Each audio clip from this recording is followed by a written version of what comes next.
గంగాపురం అనే గ్రామంలో గోపి అనే యువకుడు ఉండేవాడు. అతనికి పని చేయడమంటే ఇష్టముండేది కాదు. ఒకేసారి ఎక్కువ డబ్బులు సంపాదించాలి అని కోరుకునేవాడు.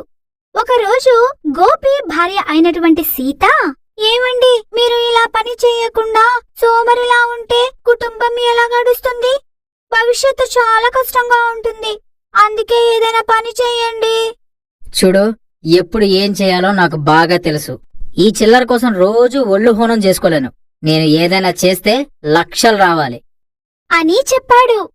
దాంతో సీత ఏం చేయలేకుండా ఉండిపోయింది. సీత చిన్ని చిన్ని పనులు చేసుకుంటూ కుటుంబాన్ని పోషిస్తూ ఉండేది. ఒకరోజు ఆ ఊళ్ళో ఒక స్వామీజీ, 2 శిష్యులు వచ్చారు. ఆ స్వామీజీ లంకబిందెలు, గుప్త నిధులు గుర్తించడంలో ప్రసిద్ధుడు అని ఊరంతా చెప్పుకోసాగారు. ఈ మాట ఆ నోట ఈ నోట గోపి చెవిలో పడింది.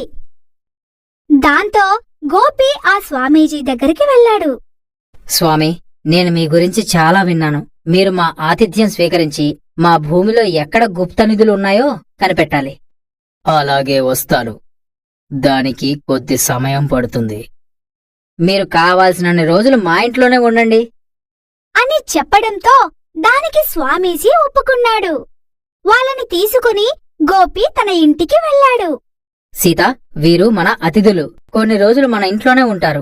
వారికి భోజనం ఏర్పాటు చేయి అంటూ మొత్తం వివరించి వెళ్ళాడు.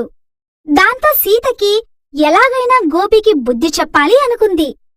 కొద్దిసేపటికి భోజనం ఏర్పాటు చేసి భర్తతో పాటు స్వామీజీని మరియు శిష్యులని పిలిచింది.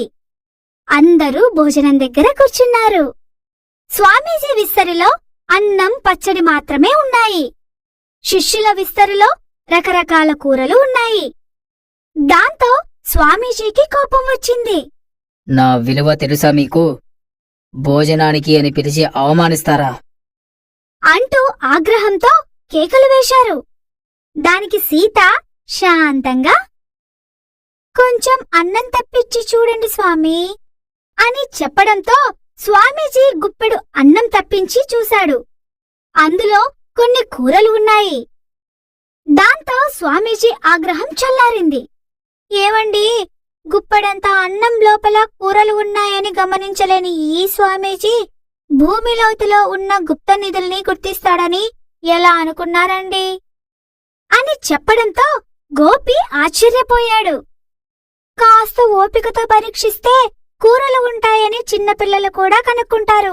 ఈ స్వామీజీ కనుక్కోలేకపోయారు. మనం కష్టపడాలే కాని ఎటువంటి లంకిబిందెలు అవసరం లేదండి. మనలో ఉన్న తెలివే గుప్తనిధి. దాన్ని సరిగ్గా వాడుకుంటే చాలు అని చెప్పడంతో గోపీకి సత్యం బోధపడింది. స్వామీజీని పంపించి కష్టపడి పనిచేయటం మొదలుపెట్టాడు. ఈ కథ వల్ల తెలిసిన నీతి ఏమిటంటే, కష్టాన్ని నమ్ముకోవాలి కాని మహిమల్ని కాదు.